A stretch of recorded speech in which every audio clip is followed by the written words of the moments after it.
বাংলাদেশ সেনাবাহিনী চলমান যৌথ বাহিনীর অভিযানে অবৈধভাবে ড্রেজার মেশিন দিয়ে বালু উত্তোলন করায় ৫০,০০০ টাকা জরিমানা করেছেন ভ্রাম্যমাণ আদালত।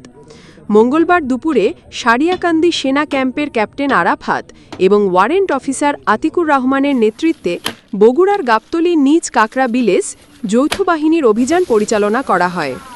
অভিযানে একটি ড্রেজার মেশিন আগুনে পুড়ে ধ্বংস করা হয়। এ সময় সংশ্লিষ্ট কাজে জড়িত ৩ জনকে আটক করা হয়। আটককৃতরা হলেন গাবতলী উপজেলার বুরুজ এলাকার রতন, রানা, রুবেল। এ সময় ভ্রাম্যমাণ আদালত পরিচালনা করে ৫০,০০০ টাকা জরিমানা আদায় করেন সহকারী কমিশনার ভূমি ও এক্সিকিউটিভ ম্যাজিস্ট্রেট এম আবদুল্লাহ ইবনে মাসুদ আহমেদ।